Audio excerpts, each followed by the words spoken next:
জায়নামাজের দোয়া পড়ার বিধান কি? নামাজের নিয়ত নাওয়াইতু আন দিয়ে শুরু করা কি জরুরি? একাকী নামাজ পড়লে কি উচ্চস্বরে একামত সহ পড়তে হবে? প্রথম যে প্রশ্নটি সেটি হচ্ছে জায়নামাজে দোয়া পড়ার বিধান কি? গুরুত্বপূর্ণ প্রশ্ন। জায়নামাজে দোয়া পড়ার যে বিধান সেটা সম্পর্কে বলবো যে পবিত্র কোরআন এবং সুন্নায় আমরা যে জায়নামাজের দোয়া হিসেবে যে দোয়াটা পাঠ করে থাকি, অর্থাৎ ইন্নী ওয়াজ্জাহতু ওয়াজহিয়া লিল্লাযী ফাতারাস সামাওয়াতি ওয়াল আরদা হানিফা ওয়া মা আনা মিনাল মুশরিকিন, এটা কোরআন হাদিসের কোথাও নেই। কোরআন হাদিসের কোথাও এই দোয়া নেই যে এটা জায়নামাজের সময় পড়তে হবে।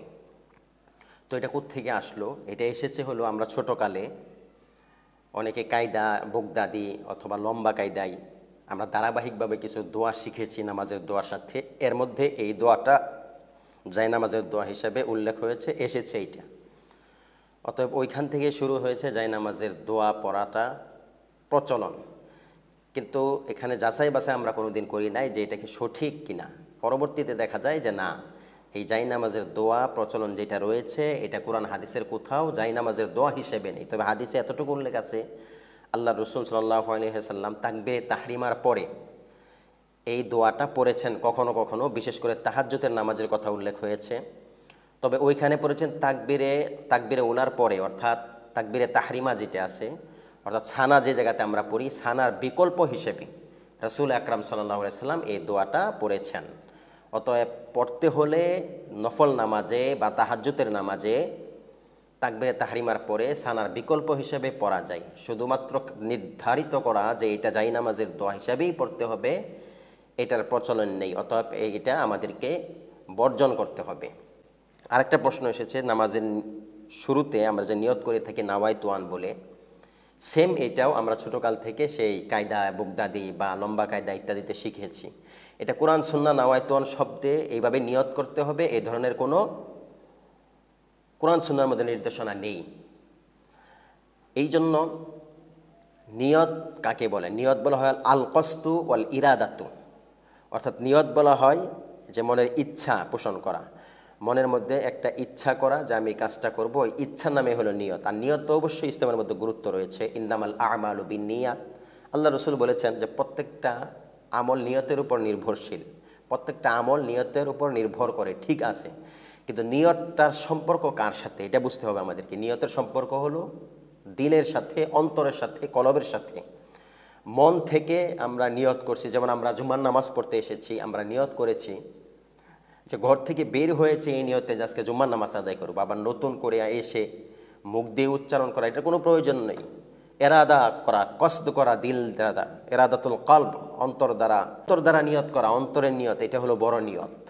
অতএব স্পষ্ট মাসালা হলো আমরা নামাজের শুরুতে যদি নিয়ত করি তাহলে যাদের বিশুদ্ধ উচ্চারণ 100% ক্লিয়ার নাই তাদেরকে আমি বলবো যে আপনারা যাদের 100% বিশুদ্ধ উচ্চারণ নেই তারা আপনারা আরবি নিয়ত করতে যাবেন না, কখনো আরবি নিয়ত করবেন না, বরং আপনারা বাংলা নিয়তেই করবেন।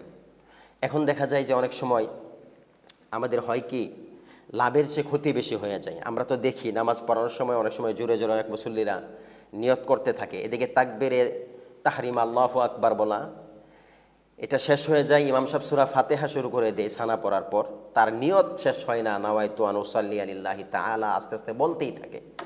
এর দ্বারা হলো কি ক্ষতিটা দেখেন, এখানে ক্ষতি হচ্ছে এই যে তাকবীরে তাহরিমা তাকবীরে উলার সাথে ইমামের পিছনে নামাজ পড়ার যে ফজিলত, যে পূর্ণাঙ্গ নামাজের ফায়দা যেটা পাইতো, যে ফজিলতটা পাইতো, এখান থেকে কিন্তু আরবি নিয়ত করার কারণে বঞ্চিত হয়ে গেল। কারণ হাদিসের মধ্যে যে ফজিলত এসেছে পূর্ণাঙ্গ নামাজের ব্যাপারে 27 গুণ সওয়াব জামাতের সাথে পড়লে, এটা কখন থেকে শুরু হয়? এটা একবার ইমাম সাহেবের সাথে তাকবীরে তাহরিমা বাদার পর থেকে নিয়ে যদি কোনো ব্যক্তি যদি তাকবীরে তাহরিমার সময় শরীক হইতে পারে, ওইখান থেকে শেষ পর্যন্ত আদায় করতে পারে, তাহলে না তার জন্য হলো এই ফজিলত, অন্যথায় সেই ফজিলত পাবে না। এই জন্য আমি বলবো যাদের আরবি উচ্চারণ 100% স্পষ্ট নাই বা যাদের পড়া চালু নেই তারা কোনো প্রয়োজন নেই, তারা আত্মতৃপ্তির জন্য যদি মুখ দিয়েও বলতে চান তাহলে উচ্চারণ বাংলাতে নিয়ত করবেন, এটাই সবচেয়ে উত্তম। আরেকটি প্রশ্ন এসেছে, একাকী নামাজ পড়লে কি উচ্চস্বরে একামত সহ পড়তে হবে? হ্যাঁ, একাকী নামাজ যদি বাসা বাড়িতে পড়েন তাহলে উচ্চ সুরে এবং একামতের সাথে পড়াটাই উত্তম, এটা ভালো।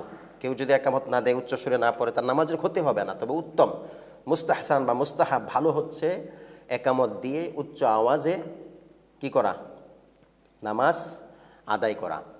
কেননা যদি কোনো ব্যক্তি এরকম থাকে যে সে নামাজ আদায় করবে, সে যেন বুঝতে পারে যে একামত দিয়ে দেওয়ার দ্বারা বুঝতে পারে, বা জোরে আওয়াজ করে নামাজ পড়ার দ্বারা এটা যেন বুঝতে পারে যে সে নামাজে দাঁড়িয়েছে, আমি তার সাথে জামাতে নামাজ আদায় করি। এই সুযোগটা যেন সে পায়, এটা যে জিনিসটা যেন বুঝতে পারে সে।